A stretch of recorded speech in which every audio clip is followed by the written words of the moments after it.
Vamos então aqui continuando o nosso estudo do livro Dramas da Obsessão. Nós estamos no 9º capítulo, ele é o último capítulo dessa primeira parte nos Serviços do Consolador.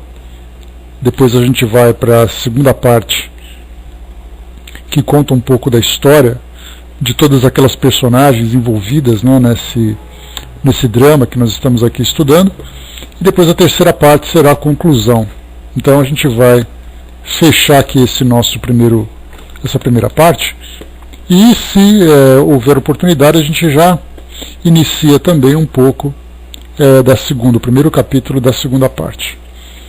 Nós estudamos no capítulo anterior, no capítulo 8, algumas ações dos trabalhadores, né, do plano espiritual para afastar aqueles espíritos obsessores próximos ali da família de Leonel. Contaram um pouco aí os espíritos obsessores contaram um pouco das dificuldades que eles viveram, do porquê de desejarem aquela vingança. E aí então o espírito Roberto, assistente de Dr. Bezerra de Menezes, modificando a sua aparência para um daqueles judeus do Oriente Médio, da Idade Média, para conversar com o líder dos obsessores, que era exatamente um rabino, né, que era o líder dessa família judaica que tinha sofrido essa perseguição religiosa, em que Leonel e a filha eram dois espíritos que daquela época eram perseguidores, desde um sacerdote até um daqueles carrascos, né, que executaram aquela punição para essa família. Então aqui no capítulo 9 a gente vai ver a conclusão dessas ações para afastar esses obsessores, já que Leonel e a filha, que eram os suicidas que influenciavam negativamente aquela família, já haviam sido afastados, né, resgatados, para iniciarem aquele processo de reabilitação. Capítulo 9, então, vamos lá. Seguindo ordens recebidas, o operoso e paciente Roberto transportou o velho rabino para a localidade onde existia o núcleo espírita, sob cuja responsabilidade o trabalho de esclarecimento se faria. Para o obsessor judaico, a caminhada fora normal, afigurando-se que marchava a pé pelas ruas de Lisboa, as mesmas que 4 séculos antes perlustrava diariamente, e cujas imagens e panoramas se haviam decalcado em suas forças mentais, tornando reais para si mesmo as figurações que não mais existiam senão nas repercussões vibratórias das suas recordações concretizadas. De outro modo, o antigo israelita não procurava inteirar-se da época social em que se encontravam os homens, continuando assim a existência absorvido pelas próprias preocupações da etapa que viveram na Terra, ou se a localidade onde agora viviam os seus antigos desafetos seria ou não seria Lisboa. O que nele se acentuava, pois, era o retardamento do progresso pessoal, a personalidade amodorrada pelo ódio sombrio e tradicional, a mente e a vontade escravizadas a uma ideia inferior, incapacitando-o, portanto, para as funções da evolução normal. Os 4 séculos decorridos do dia em que se vira aprisionado pelas autoridades do chamado Santo Ofício de Lisboa, com toda a sua família, até os dias atuais, afiguravam-se período normal de alguns anos. Como a gente comentou anteriormente, né, o tempo para os espíritos ele é muito relativo. Ele depende muito da forma como ele mentaliza o momento em que ele vivencia, as idealizações, né, que ele desenvolve na sua mente com relação ao tempo, ao espaço e aos eventos que ele vem vivenciando. Nós, aqui no mundo material, nós temos aqui o nosso tempo marcado pelos eventos astronômicos, né, o movimento do Sol, da Lua, da Terra. Temos os eventos climáticos que vão ali deixando as suas marcações, e a gente então tem uma referência material, vamos dizer assim, para nos ajudar nessa orientação. No mundo espiritual, o espírito então, envolvido pelas suas próprias ideias, ele cria o seu tempo e ele cria o seu espaço. Então, nesse caso, como nós vimos, uma história que se desenrolou lá no século XVI, e aí que no começo do século XX foi quando esses eventos aconteceram, né, da obsessão. 4 séculos se passaram sem que os espíritos obsessores estivessem, né, orientados ou tivessem se dado conta do que realmente aconteceu com eles. Bom dia, Patinando. E continua.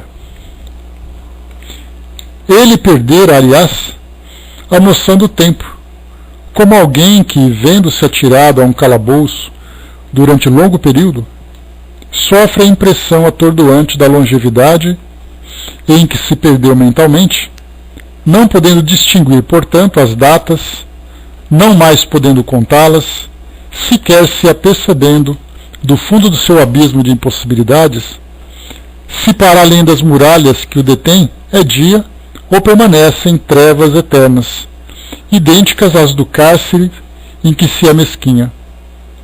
Em verdade, nem esse pobre sofredor e tão poucos filhos queriam distinguir em derredor, senão as personalidades pelas quais se interessavam ou que com elas se relacionasse. Os demais acontecimentos e personalidades, localidades, progresso material terreno, etc., passariam despercebidos às suas percepções, ou a eles não prestavam uma verdadeira atenção, como se os sentimentos inferiores, fornecedores das pesadas irradiações que os envolviam, tecessem estranho nevoeiro em torno das suas expansões inteligentes, anulando-as para qualquer pendor que não a sua ideia fixa de ódio e vingança. Essa ideia desse nevoeiro que acaba dificultando a localização nesse tempo e espaço desses espíritos, é um relato bastante frequente que nós ouvimos, né, vindo do mundo espiritual, nos romances, nos depoimentos que chegam dos espíritos, obviamente com mais frequência, né, ou com frequência, junto àqueles espíritos inferiores. Então são espíritos que não necessariamente são espíritos obsessores, mas nós também vemos esse tipo de situação em espíritos sofredores, em suicidas, em espíritos muito com a mentalidade muito materializada. Então eles ficam presos numa realidade paralela que eles mesmos criaram sem se darem conta daquilo que acontece ao seu redor, mesmo que eles estejam sendo assistidos por outros espíritos. A fixação mental em que eles se encontram é tão grande que eles não percebem então essa transformação que ocorre em torno deles. José, bom dia Zé. Assim sendo, não perceberam que se transferiram de Portugal para o Brasil, atraídos pelas correntes afins existentes entre eles próprios e aqueles que aqui odiavam. Como não perceberam que do sul do Brasil eram transportados a um recanto do estado de Minas Gerais, em alguns minutos, tempo assaz longo para um espírito, em condições de progresso normal locomover-se, mas muito rápido, em verdade, para uma entidade inferiorizada, transportar-se, tão rápido que tal sucede com o movimento da Terra e os homens, seus habitantes ele nada distinguiu, supondo-se antes o caminho de local desconhecido em Lisboa, ao lado de um mensageiro da sua Esther. Só para a gente contextualizar, Esther foi lá no início do livro um dos espíritos que solicitaram a assistência do Dr. Bezerra de Menezes, e Esther, na verdade, era filha desse rabino, que era ali o líder dos obsessores, que tinha sofrido, né, as mesmas agressões e torturas da época da Inquisição, mas ela, diferentemente do pai e dos irmãos que estavam ali aplicando, né, esse sofrimento a essa família, ela se desvinculou, exatamente por ter se elevado espiritualmente, por ter mudado o seu pensamento, e aí então ela não passou por esse período de sofrimento no mundo espiritual como um espírito obsessor, como aconteceu com o restante de sua família. E continua: o certo era que o meu caro assistente, valendo-se das possibilidades das forças naturais do mundo espiritual, transportara o obsessor através do espaço, valendo-se da volitação, e fê-lo entrar no posto mediúnico, de onde partira a ordem para detê-lo de qualquer forma. De qualquer forma, nós lembramos que 2 equipes foram mobilizadas para afastar esses obsessores daquela família.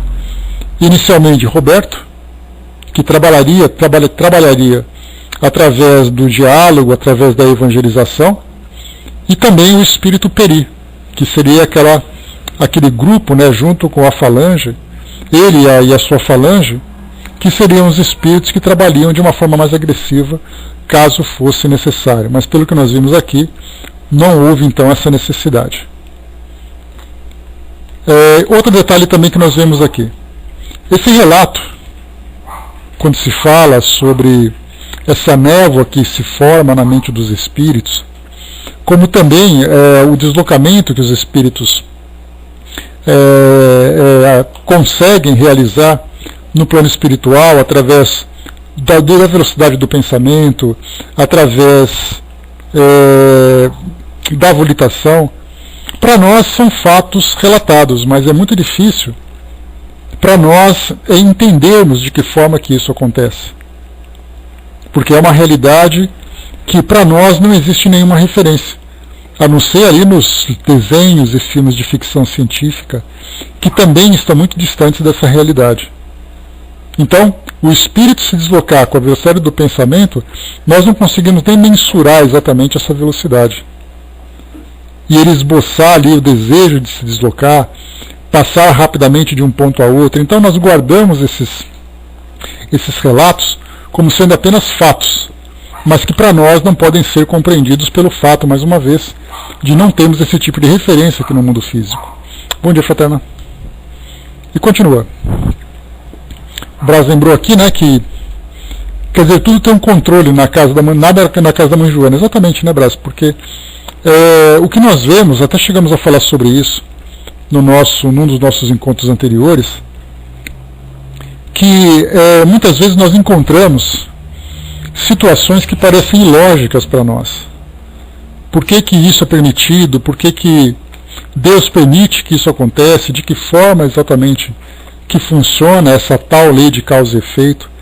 Então, nesse livro, nós temos a oportunidade de conhecer os fatos presentes para aquela época em que foi publicado o livro, entender exatamente a relação que envolve esses espíritos, entender o passado, que foi a causa de tudo, e depois vermos ali a conclusão.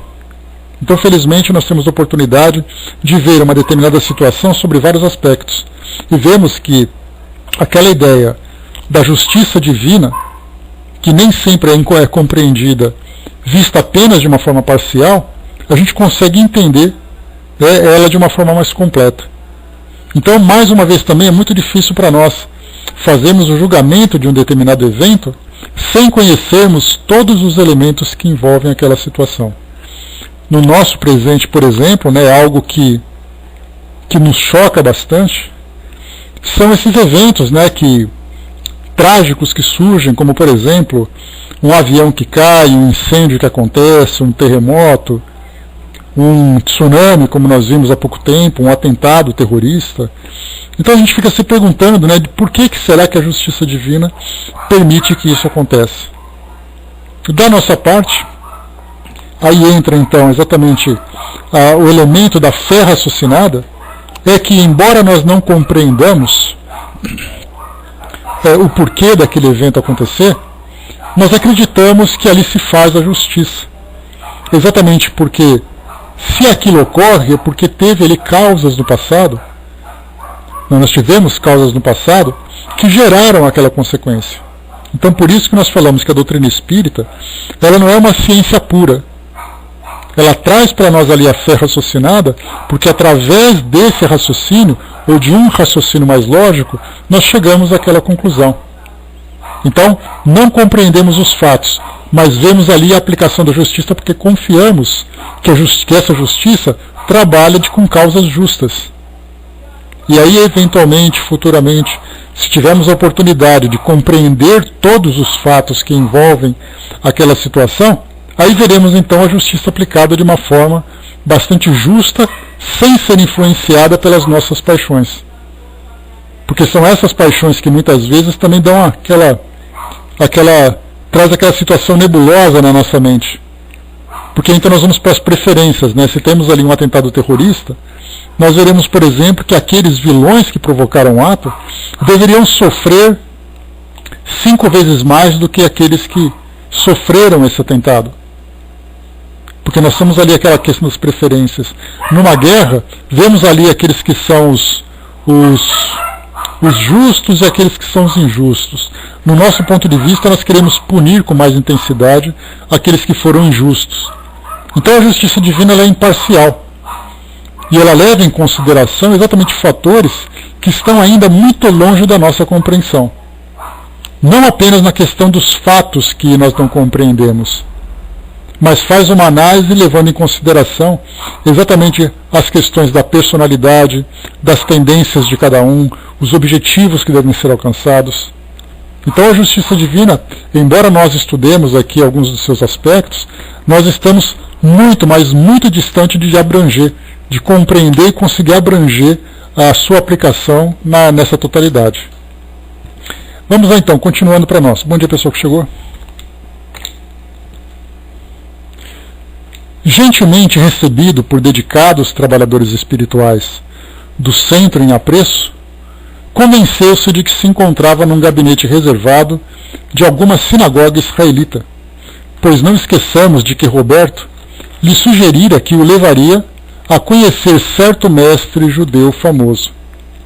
E sentiu-se esperançado, dilatando-se-lhe o peito num hausto de reconfortante expectativa.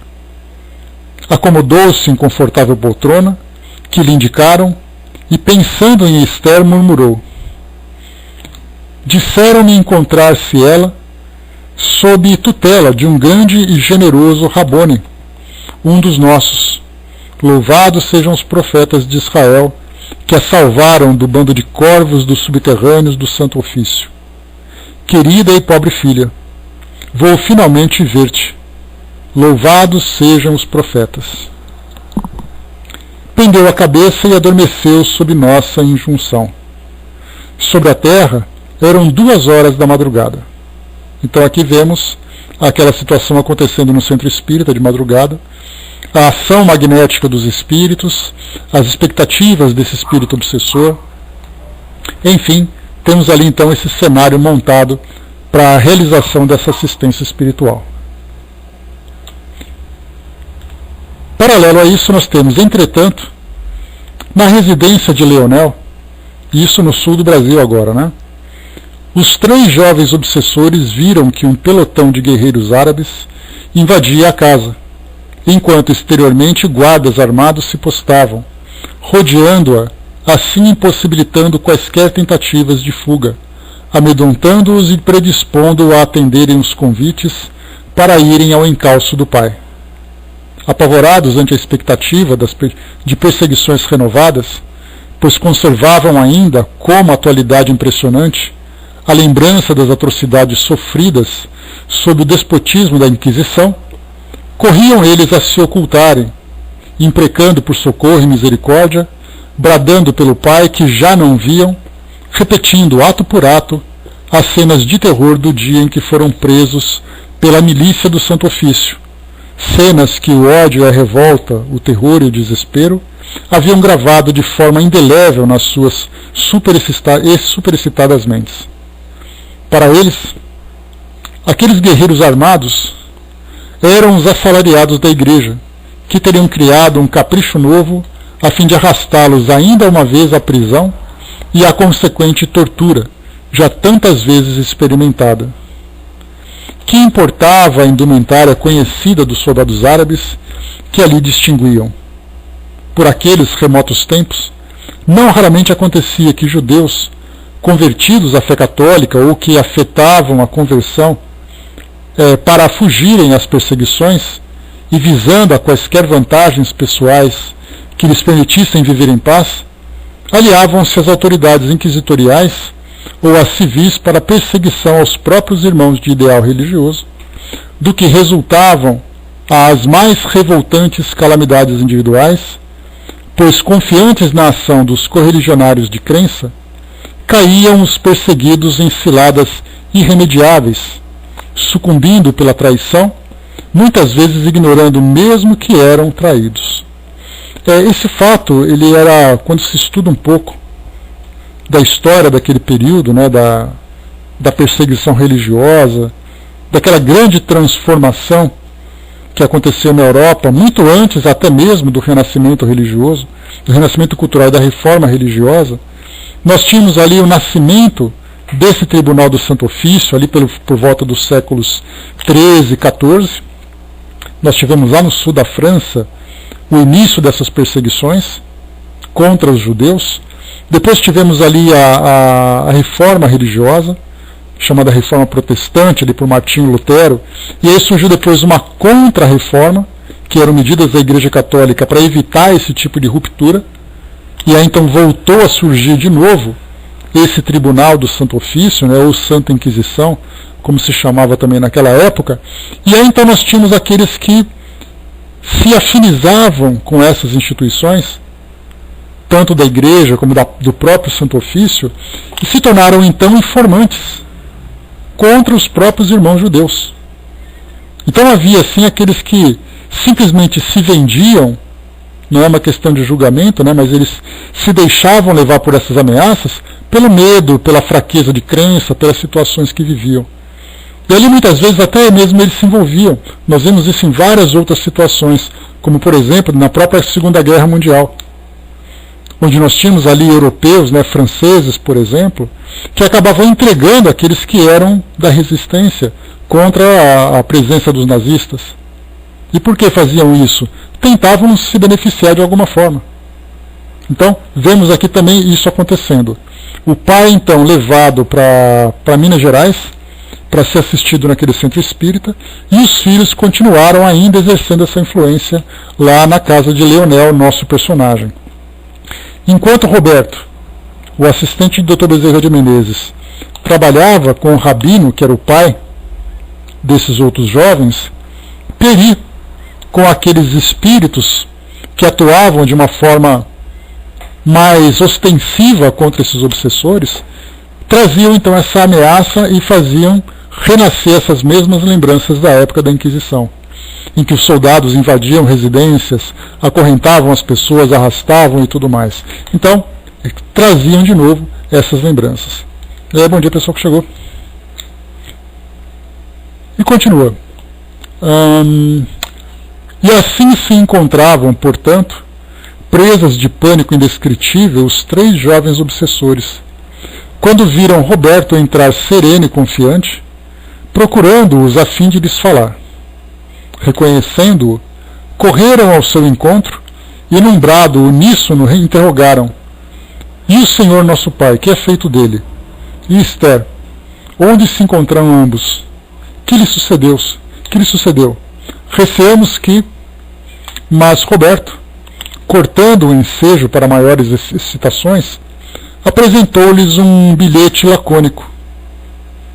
Arrebatou-lhe das mãos o mais velho dos 3, belo jovem de 20 anos de idade, que teria sido, quando encarnado, reconhecendo, emocionado, a caligrafia da antiga prometida que lhe fora tão querida, e leu com sofreguidão e nervosismo: Confiai neste portador que é leal amigo. Conduzir-vos-á a local seguro, onde ficareis ao abrigo de quaisquer surpresas desagradáveis. Será tempo já de descartardes todos vós e procurar viver em paz. Estarei convosco dentro em pouco. Nesse caso aqui, esse bilhete era de Esther, então, daquele que era prometido a ela. confiaram realmente à indicação da alma querida, que tão bem os estimava. Aquela Esther que os desejava contemplar na senda sublime da verdade e do amor. Confiaram e seguiram, acompanhando o meu dedicado assistente, aflitos por se distanciarem do local que supunham invadido pelos sequazes da Inquisição. E assim foi que, ao cabo de algum tempo de marcha, viram que se descerrou, permitindo-lhes passagem, um frágil portão de ferro fundido, gradeado, tão comum no século XX, o qual lhe pareceu gracioso, habituadas que se achavam suas mentes à ideia dos pesados portões de carvalho chapeados de ferro e de bronze do século XVI, desculpem.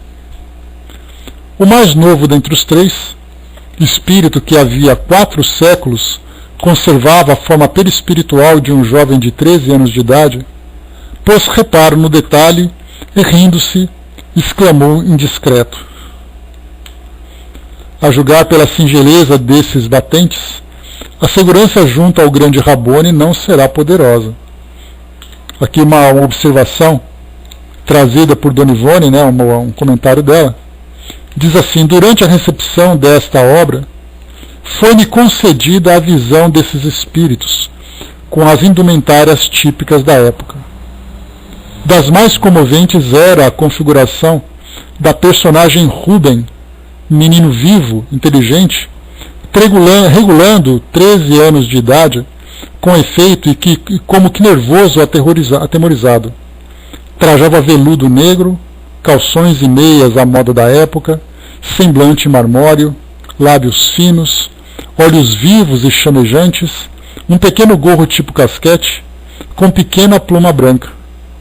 De quando em vez, num rito de dor, levava os dedos unidos à altura da boca e soprava-os como se sentisse ardência. Então, como nós estudamos até mesmo lá no livro dos médiuns, estudamos também lá no livro Devassando o Invisível, nós vimos que durante os trabalhos de psicografia, principalmente para os médiuns que fazem psicografias literárias, né, que é o caso que nós estamos estudando aqui, é muito comum que eles observem, participem mentalmente dos eventos que estão ali transcrevendo. Isso porque nós lembramos que no caso de um médium que esteja psicografando, por exemplo, uma mensagem evangélica, ele não tem muitas imagens a serem projetadas em sua mente. Simplesmente transcrevem aquilo que recebem por intuição ou mesmo, né, por indução para que escrevam. Já no caso da literatura, quanto mais próximo da realidade que está sendo descrita o médium consegue experimentar, mais fiel saem os textos. Porque nós lembramos sempre que a psicografia ela pode ser mecânica, semimecânica ou intuitiva. Raras são as psicografias puramente mecânicas, em que o médium não participa praticamente daquilo que está sendo relatado. É simplesmente de uma forma mecânica que o seu braço escreve aquilo que está sendo transmitido. No caso da semimecânica, a mensagem passa pela mente do médium. E muitas vezes são usadas palavras do próprio médium para descrever um determinado evento. Por isso há uma interferência maior. No caso das mensagens que são intuitivas, o médium praticamente escreve todo o texto.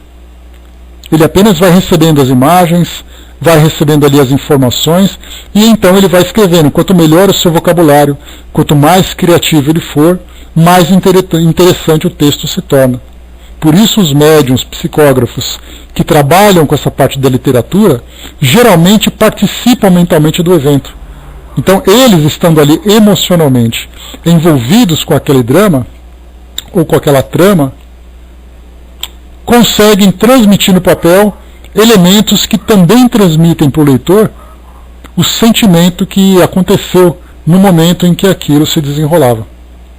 Então é importante nós percebermos que não basta apenas ali transmitir um livro. Não é simplesmente uma questão do médium receber uma mensagem. A forma como ele psicografa vai provocar um efeito sobre os leitores, fazendo com que nós vivenciemos isso de uma forma muito mais clara. Por isso, então, ela coloca essa nota de rodapé trazendo para nós exatamente que no momento em que ela psicografava sobre esse jovem de 13 anos de idade, ela o viu. E não apenas o viu, mas também percebeu ali o seu próprio sofrimento. Trouxe uma descrição para nós e mais alguma coisa relacionada com a forma como ele vivia. Nesse caso, como ela coloca aqui no final, de quando em vez, num rito de dor, levava os dedos unidos à altura da boca e soprava-os como se sentisse ardência. Lembramos que esses espíritos foram torturados durante a Inquisição e foram queimados também. E aí então, 4 séculos depois, esse espírito ainda sentia essa ardência nas mãos. Então, é importante nós percebermos isso. Chico Xavier relatava isso muito durante a psicografia das obras que falam sobre a vida no mundo espiritual, começando ali pelo livro Nosso Lar. Ele relatou-nos nas entrevistas que ele dava, palestras que ele fazia sobre esses, palestras particulares, obviamente, né, que ele fazia sobre os trabalhos que ele psicografava, que muitas vezes ele era conduzido ao plano espiritual para ver aquilo que ele estava descrevendo. A mesma coisa aconteceu com Raul Teixeira, a mesma coisa aconteceu com Divaldo Franco e muitos outros médiuns que tiveram a oportunidade de trazer para nós essa literatura espiritual. Vamos lá então, continuando. O jovem comentou então, né, pela fragilidade dos batentes daquele portão, que ele achava que era uma segurança muito frágil para proteger esse tal rabino que era tão importante. Os irmãos repreenderam-no envergonhados, enquanto Roberto retrucava, pois não convinha deixá-los tomar quaisquer ascendências. Os vossos portões de Lisboa eram tão sólidos e pesados que um só homem lhes não movia uma das asas. Não obstante, apenas 5 beleguinhos do Santo Ofício bastavam para depredá-los e saquear-vos a residência. Esses são frágeis, com efeito, mas eu desafio a todas as milícias da terra e do invisível inferior a transpô-los para vos arrebatarem do pequeno solar que aqui vedes. Ó, como te inteiraste do que se passou à nossa prisão? Adveio mais velho. Esther entrou em confidências, porventura? Não, meu amigo. Vós outros mesmos relatastes tudo, com as recordações externadas pelos vossos pensamentos, ao transpordes esses umbrais. Nenhum deles entendeu, mas prosseguiram todos. Tratava-se da entrada principal do Centro de Trabalhos Espíritas, a que me venho referindo, em cuja ambiência um grande drama do invisível marcaria o primeiro passo para o seu redentor epílogo. Penetraram o recinto, respeitosos e tímidos. Afigurou-se-lhes, como acontecera ao pai, haver ingressado numa sinagoga provinciana, visto que se conservavam judeus, trazendo as mentes carregadas de conceitos e injunções comuns ao estado habitual. Distinguiram o pai, comodamente reclinado numa poltrona, dormindo serenamente. Um raio de luar, melancólico e benfazejo, entrava pelas vidraças, aclarando, qual bênção celeste, a penumbra do salão mergulhado em silêncio. Dir-se-ia a luz indecisa de uma lâmpada de santuário, comum nas antigas sinagogas, ou seja, né, aquela meia-luz que era bem característico naquelas instituições.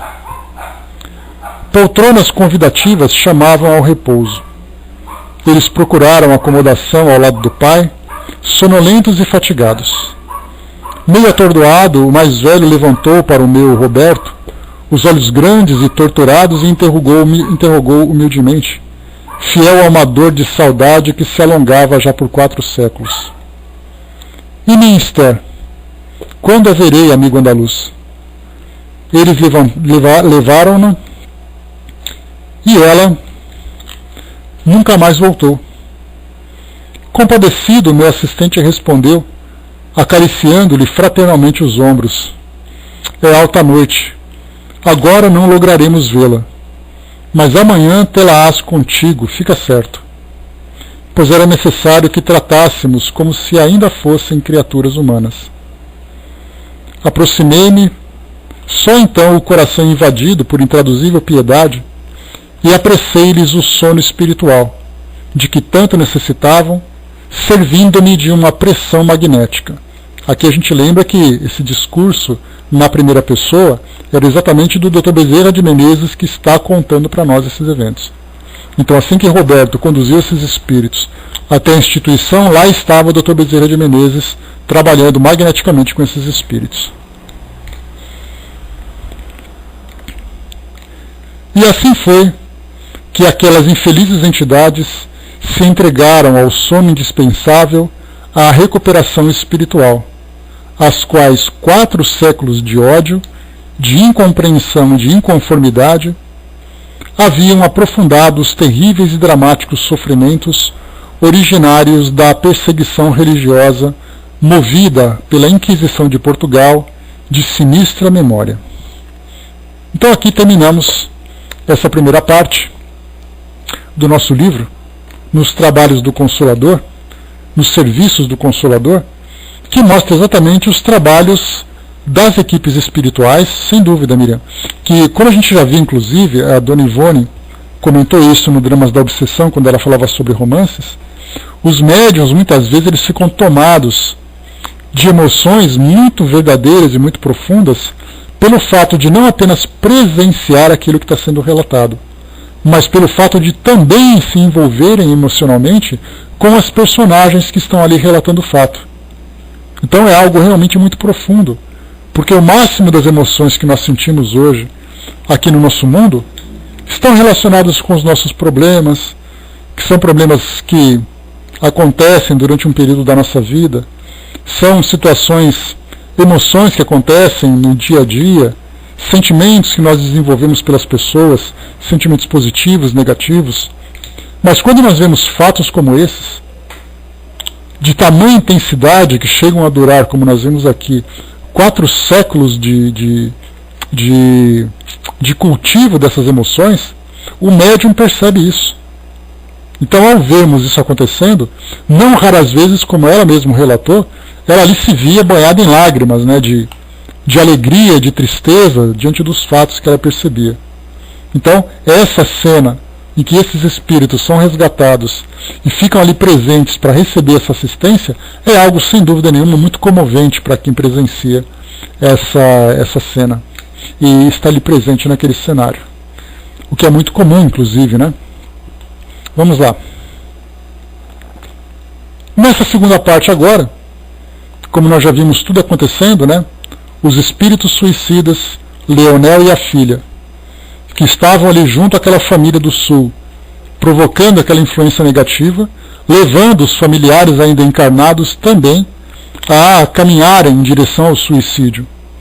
Esses 2 suicidas foram assistidos, com o auxílio da mãe de Leonel, já desencarnada inclusive, da mesma forma que aconteceu com a mãe de André Luiz, lá na colônia de Nosso Lar, como nós vimos nos relatos. Vimos esses obsessores, o pai mais 3 jovens, 2 jovens e um agregado, né, sendo assistidos pelo espírito Roberto e também com a presença daqueles milicianos árabes, né, que eram comandados pelo espírito Peri porque ele havia vivenciado a experiência como índio na última encarnação, mas anterior a isso ele fazia parte de um grupo de árabes que cometeram muitos crimes, muitas atrocidades. E ali estavam trabalhando junto a esses grupos para resgatarem espíritos ali que estavam na condição de desequilíbrio, seja como obsessores, seja como espíritos sofredores. Então eles estavam tentando resgatar o próprio passado.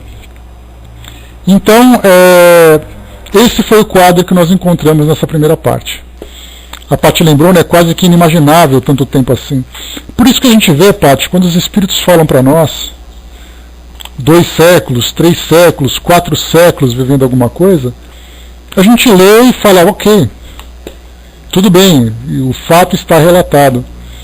Mas na nossa mente, mensurar isso tudo, fazer uma comparação com aquilo que nós vivemos hoje, é realmente algo que Não dá para a gente perceber. Porque o que nós temos na nossa mente é exatamente, por exemplo, a idade que nós temos, os fatos da história, quando nós visitamos, por exemplo, um museu, vemos um filme de época, conseguimos transportar um pouco a nossa imaginação. Mas imaginar um indivíduo vivendo durante tanto tempo assim é algo realmente torturante para eles, né? Pois é, exatamente, né? Enquanto o computador liga aqui, a gente já fica desesperado. Imagina o espírito que passa por isso tudo. Vamos lá, segunda parte, o passado. Vamos entender um pouquinho agora sobre os detalhes dessas personagens envolvidas nessa história. Capítulo 1. Cumpriria certificar-me do passado espiritual das personagens implicadas no drama que se apresentava complexo e muito grave, a fim de me habilitar para uma favorável solução do mesmo. Ou seja, o Dr. Bezerra de Menezes precisava conhecer um pouquinho da história desses espíritos, para saber de que forma que poderia ser ajudado. Então é muito comum, nós tivemos até recentemente uma reunião, nós do Espiritismo.net, uma reunião com o espírito Caibar Schutel, que através da psicofonia conversou com a nossa equipe, trouxe ali algumas informações. Ele fez um comentário, como ele já tinha feito anteriormente, um comentário muito interessante. Ele disse assim: de todos vocês que trabalham nessa equipe para cumprir esse trabalho, essa missão, nós temos o prontuário de todos vocês. A gente dá aquela levantadinha na sobrancelha, né, pensando, peraí. Exato. Então os espíritos, quando eles vão ter alguém que participa de um trabalho num centro espírita, de uma equipe filosófica, religiosa, seja qual for ela, que vai lhe proporcionar a transmissão dessa verdadeira mensagem que chega do plano espiritual, não são ali indivíduos que vão se aventurar, que por acaso aparecem ali, ou por acaso vão continuar ali. São espíritos que são conhecidos, são estudados, entendendo as suas virtudes, as suas fraquezas. Então isso acontece com aqueles que são assistidos, acontece com tanto do encarnados como desencarnados. Os espíritos têm essa capacidade e têm também esse recurso para ajudar nesse trabalho. Nesse caso nós temos aqui uma trama que envolve ali um grupo de espíritos em situações de muita gravidade e que se desenrola durante tanto tempo. É muito natural que a primeira coisa que se faça é: vamos investigar qual é o histórico desses espíritos. O Tic-Tac colocou: se não tivesse esses prontuários, seriam espíritos incompetentes. Mas até mesmo os incompetentes, o Tic-Tac, acabam sendo direcionados para tarefas que são compatíveis com suas competências. Certamente cada um é colocado. Há aquele que tem capacidade de administrar, de lecionar e de prestar serviços. Então os espíritos vão naturalmente dirigindo cada um deles, conhecendo exatamente essas competências e ao mesmo tempo também não descartando a possibilidade desse serviço, que certamente será muito construtivo. Então estamos ali, né, achando que todos nós temos temos ali os nossos segredos, os nossos mistérios. Eles sabem muito mais da nossa história do que nós mesmos. Sim, tem os prestadores de serviços, operários, aqueles que fazem o trabalho de base, isso por suas consequências. Sim, sem dúvida. Então vamos lá, continuando. Deixei, portanto, os delinquentes sob a guarda protetora dos responsáveis espiritualmente pelo centro que os hospedavam, e afastei-me tranquilo, convidando Roberto a me acompanhar num giro indispensável pelo espaço, à procura de informações seguras e rápidas. Certamente que, para inteirar-me dos remotos contratempos que criaram o antagonismo ante os meus pupilos do momento, não seria obrigatório o recurso de varrer as ondas luminosas do éter em busca dos arquivos informativos que detalhadamente esclarecessem o de que necessitaríamos para o trabalho eficiente de reeducação dos mesmos. Tal processo, em sendo fecundo e seguro, mesmo belo, é lento e penoso, mesmo para as possibilidades de um espírito algo esclarecido.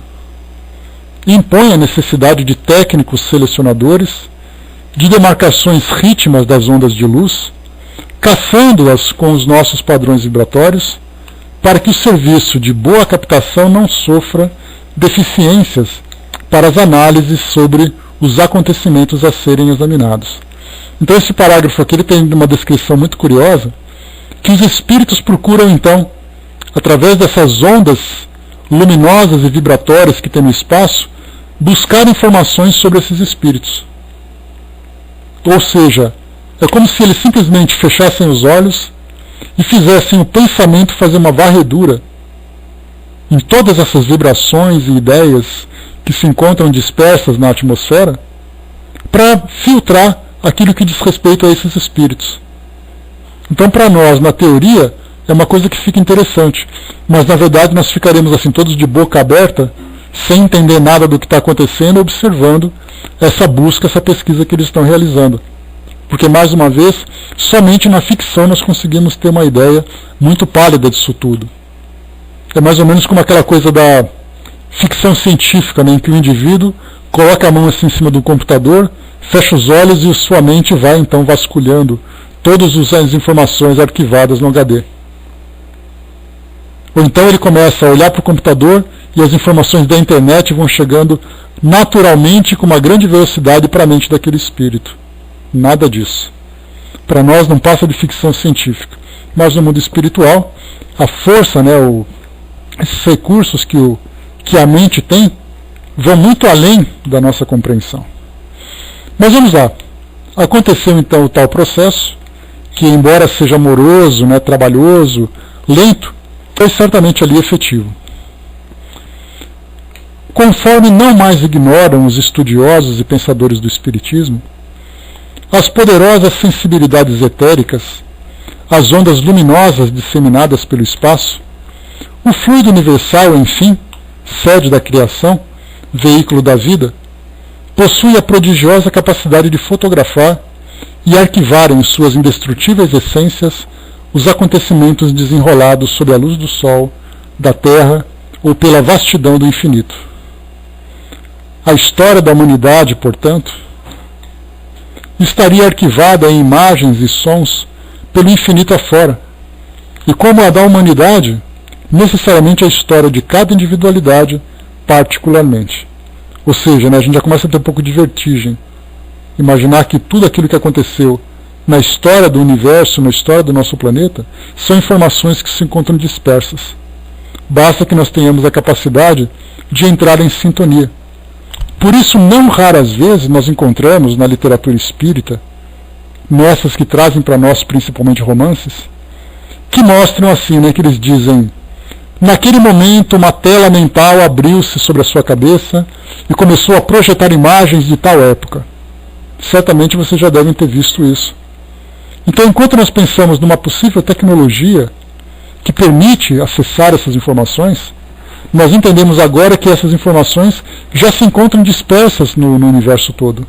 Basta que nós consigamos entrar em sintonia com essas ondas e absorver aquilo que interessa para todos nós. Fazer aquela busca que é tão necessária.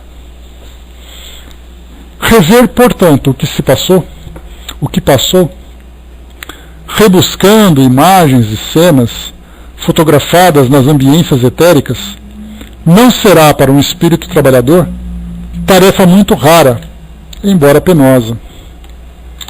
Comumente esses espíritos o realizam para estudos científicos e filosóficos, lições profundas e muito eruditas para as almas fortes que se dedicam a cursos elevados na vida espiritual, para análises magníficas que somente ao mundo invisível interessam por enquanto.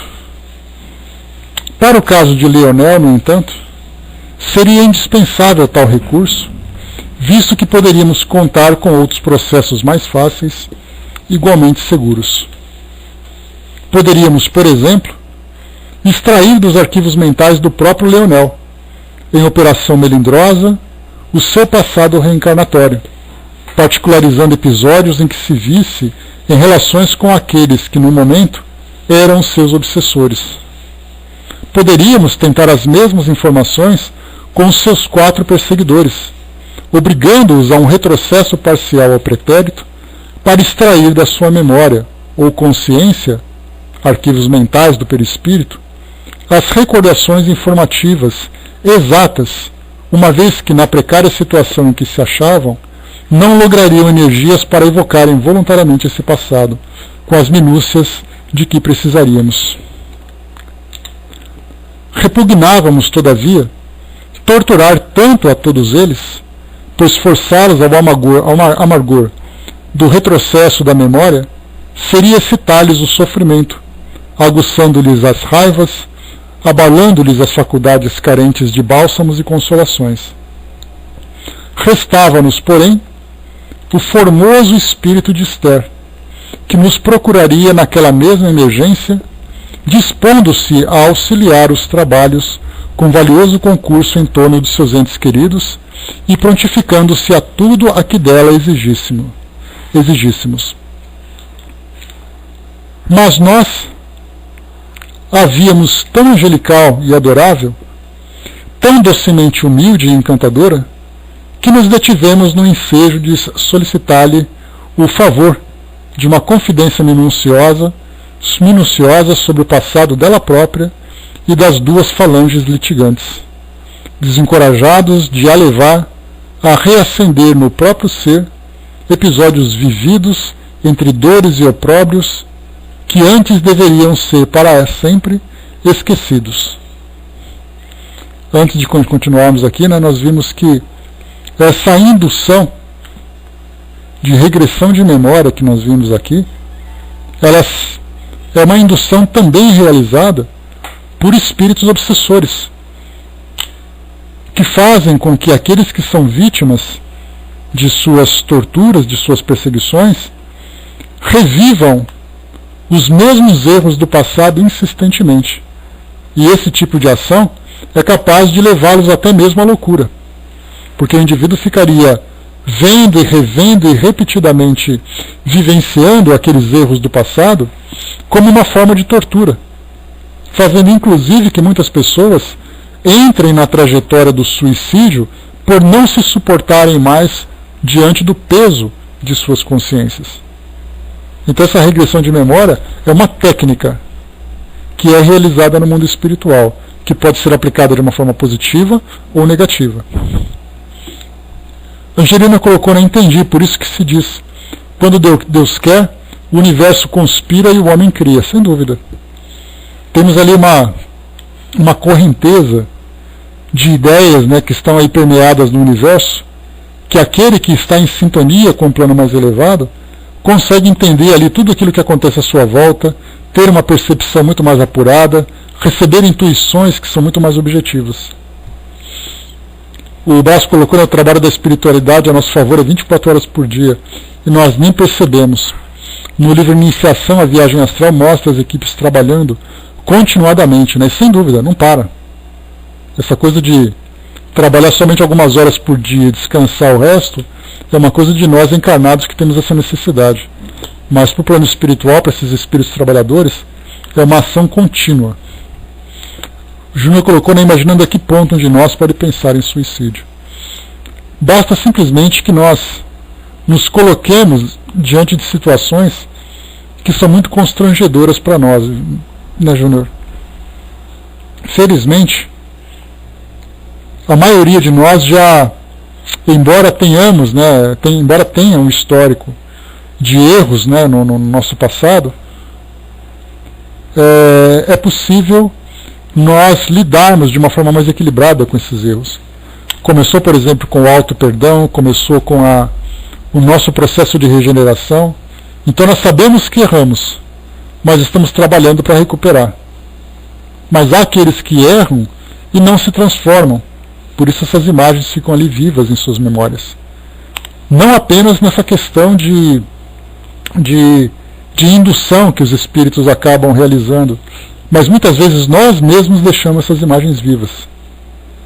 No caso da nossa médium aqui, a Dona Ivone, ela comenta lá no livro Recordações da Mediunidade que o passado delituoso dela de suicida ficava constantemente vivo na sua memória por efeito dos próprios espíritos que estavam junto a ela, que estavam ali junto a ela, que eram espíritos que estavam ajudando-a nesse processo de reabilitação, e diziam para ela: nós vamos manter a sua mente viva para que você não desvie do caminho da correção. Então ela é sempre lembrada que ela abandonou o noivo, que era o Roberto de Canaleja, vocês se lembram. Nós tivemos ali o espírito Charles, que era ali o pai dela numa encarnação anterior. Então a lembrança que ela tinha de onde ela vivia, como ela vivia, com quem ela vivia, quando, o que ela fez, tudo isso ativo e vivo na memória dela o tempo todo. E por isso ela dizia que ela foi uma pessoa que particularmente foi muito infeliz, apesar do trabalho que ela realizou. Era uma criança infeliz, era um espírito infeliz. E a ideia que ela tinha de constituir uma família era algo que estava fora dos seus planos. Porque os espíritos disseram: você não está aqui para isso. Você está aqui para trabalhar intensamente para se regenerar diante do erro que você cometeu. E aí, então essas lembranças ficavam vivas por essa indução que, embora fossem dolorosas essas lembranças, os espíritos mantinham-nas vivas para efeito de transformação e de correção dela. Continuando para nós, vamos lá.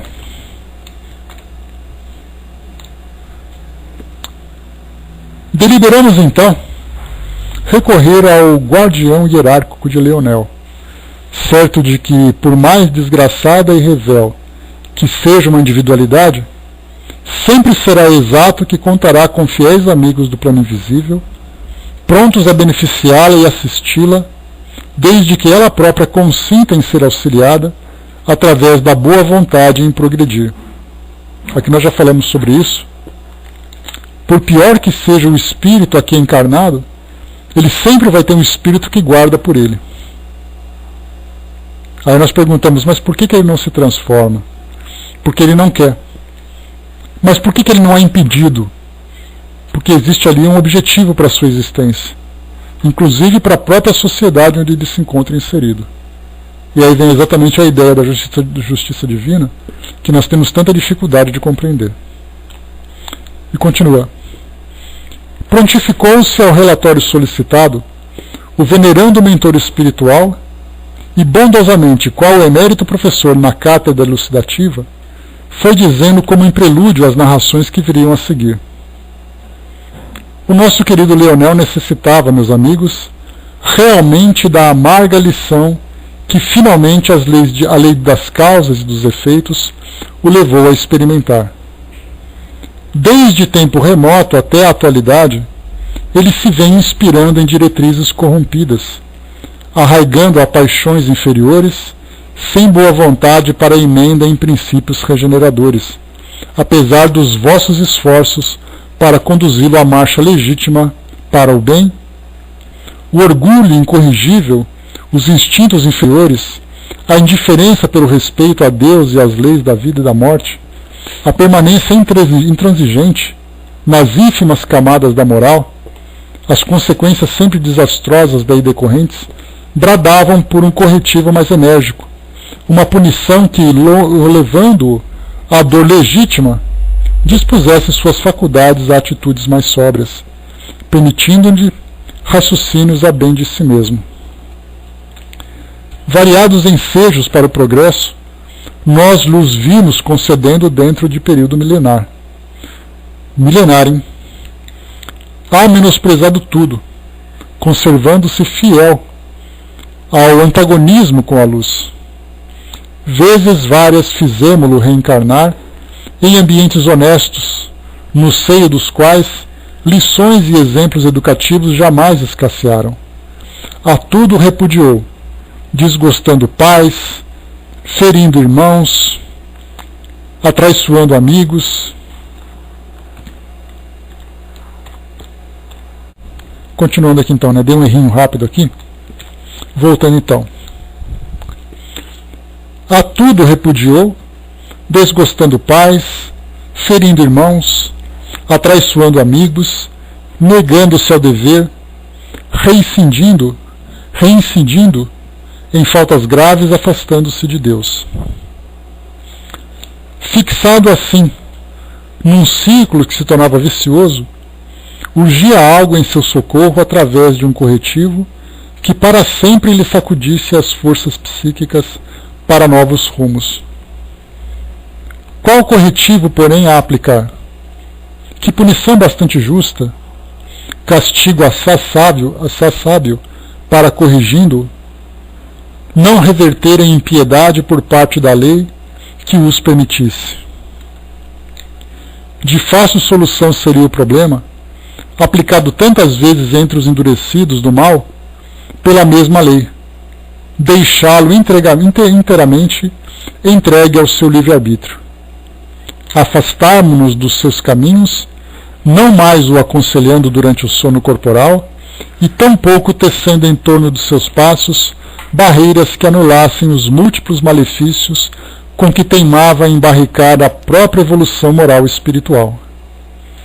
Deixamos de interferir nas reencarnações, abandonando-o à própria responsabilidade, sem nossas inspirações e assistências, a fim de que, sentindo finalmente a solidão interior envolver o seu espírito, ele se humilhasse perante si mesmo e procurasse reencontrar-nos com boa vontade para a emenda e a conquista do progresso, impulsionado pelos aguilhões da dor. Olha que ensinamento importante esse que foi transmitido para nós. Bom dia, Ajuda. Bom dia, fraterna. A importante informação. Chega um momento em que o espírito fica tão resistente às orientações que chegam do plano espiritual, que ele acaba ficando, embora acompanhado pelos espíritos, acaba ficando à própria sorte. Ele mesmo cria as suas causas e vivencia de uma forma direta e pura as consequências daquilo que ele fez. Ou seja, um tratamento de choque necessário para que esse espírito se transforme. E aí então nós vemos várias vezes aqui situações no nosso mundo, dentro da violência, das drogas, da corrupção, do egoísmo de um modo geral, aqueles espíritos que se endureceram nesse caminho sofrerão então as consequências diretas daquilo que fizeram. E daí então aquilo que parece para nós uma grande justiça é na verdade uma necessidade que o espírito tem de levar aquela sacudida para sair daquela condição cristalizada em que ele se encontra. Por isso muitas vezes, como foi dito para nós aqui pelo Espírito, numa situação milenar em que o espírito resiste, somente uma situação de extrema dor que ele acaba vivenciando. Nessa última encarnação, então, Leonel vivenciou a experiência do suicídio que foi induzido pelos obsessores. E não há, conforme os espíritos dizem para nós, uma situação mais dramática do que a do espírito na condição de suicida. Então a esperança é que a partir dessa situação, ele mesmo desperte e peça então o auxílio de que tanto precisa. Continuando. Foi o que fizemos nesses 4 séculos, quando suas desordenadas expansões exorbitaram dos direitos de cada um dentro das sociedades terrenas. Sim, desde há 4 séculos, quando, reencarnado à sombra da cruz do enviado de Deus, depois de prometer no espaço labores benévolos a favor da doutrina e da igreja a que se desejou servir, do poder que ambas exercem sobre os homens, abusou, aviltando-as com os crimes que praticou, tornando-as por desculpa e delas se servindo como arma irresistível na prática de abominações.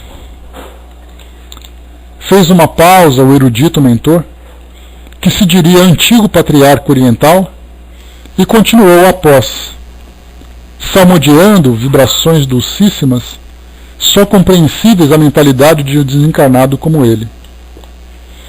A história do meu pobre Leonel é como a de tantas outras ovelhas, revés do aprisco divino, o próprio drama encenado e vivido pela humanidade, em litígio com as próprias paixões. Há períodos na existência de um homem, como de uma sociedade, de um povo, em que seus erros tanto transvasam da órbita razoável num planeta de provas e expiações, que o ricochete entra a puni-los incessantemente, com todo o cortejo das atrozes consequências criadas pelos próprios atos. É quando estão entregues a si mesmos, agindo inteiramente em liberdade, sem nossa intervenção em nenhum ato de suas vidas. Diante de tal punição, o viverem entregues a si mesmos, não resistirão por muito tempo aos convites da emenda. Seus excessos atrairão situações de tal forma anormais, desequilíbrios tão pungentes na marcha irrefreável das existências, que outro recurso não encontrarão a fim de remediá-los, senão a submissão às equitativas leis da razão e da justiça, o que quer dizer que buscarão voluntariamente o caminho do dever, do qual jamais haviam cogitado. A história messiânica do filho pródigo não poderia ser melhor imaginada para retratar a marcha da humanidade do que o foi por nosso Mestre Jesus Nazareno. Eis, pois, o corretivo supremo da lei: abandonar os rebeldes endurecidos a si mesmos, não os assistir sequer com a inspiração, quer no estado terreno, quer no espiritual, tal como o pai de família que deixou partir o filho mais novo, certo de que as duras experiências consequentes das próprias reflexões bem cedo o levariam à emenda dos costumes, à regeneração definitiva. Deteve-se novamente o nosso ilustre interlocutor. Compreendemos que reunia recordações, revolvendo arquivos mentais, para nos confiar particularidades de um drama que sacrossantos deveres da assistência ao próximo nos autorizavam conhecer. Mas passados alguns instantes, elevou novamente o seu diapasão mental, que entendíamos por fraseado escorreito, e prosseguiu: fui judeu nos tempos do amorável Marte de Jerusalém, recebendo então de suas próprias palavras e exemplificações a luz dos ensinamentos eternos e também obtendo a honra de morrer sacrificado pelo amor da sua doutrina, pouco depois da sua retirada dos planos terrestres. Então vimos aqui que esse espírito nada mais era do que um ouvinte direto de Jesus, ou seja, ele era um daqueles cristãos primitivos, que no início bebiam essa sabedoria da fonte. Então dá para a gente imaginar aqui, e que também desencarnou como vítima daquela perseguição do passado. Então um espírito não apenas antigo, mas um espírito que desenvolveu no decorrer desse período uma sabedoria profunda, a ponto de conviver com o próprio Cristo. Apaixonado por seus ensinamentos, como espírito impus-me o dever de auxiliar antigos compatriotas meus à conversão ao vero cristianismo, tarefa árdua que me há extraído lágrimas e muitas amarguras do coração. Não sou, portanto, senão um pequeno mentor da falange litigante que acabais de conhecer, isto é, Leonel e família, falange da qual me afastei temporariamente por ordens superiores, dada a rebeldia com que se conduziam, mas dos quais me aproximei, desde que demonstrado seja o desejo do progresso e da reconciliação para o bem. Os sombrios acontecimentos, que se desenrolaram num período de 4 séculos, em reações contínuas entre o espaço e a terra, e que tiveram como personagem as duas famílias que conheceis, se originaram dos seguintes feitos de uma e de outra. Deixa eu ver aqui como é que nós estamos. Tá. E então o patriarca iniciou a narrativa, enquanto eu e Roberto, presos às suas vibrações mentais, entrávamos em seus pensamentos, assistindo destarte aos episódios com tanta precisão e clareza, como se comparsas também fôssemos das cenas evocadas. Mas para que ao leitor seja permitido mais facilmente investigar minudências da moral dos fatos em apreço, descreveremos o a que então assistimos, com redação nossa, esforçando-nos em esclarecimentos que induzam a análises idênticas em numerosos dramas terrenos que diariamente surpreendem a sociedade. Então esse foi o fim do nosso primeiro capítulo, e no próximo encontro nós teremos a descrição aqui por parte do Dr. Bezerra de Menezes daqueles fatos que marcaram então a história dessas duas famílias. Soubemos nesse capítulo 1 de que forma que a lei de causa e efeito e a atuação desse espírito protetor aconteceu junto a Leonel e sua família. Foram abandonados à própria sorte, tomando as suas próprias decisões e sofrendo as consequências diretas daquilo que fizeram. Nesse capítulo 2,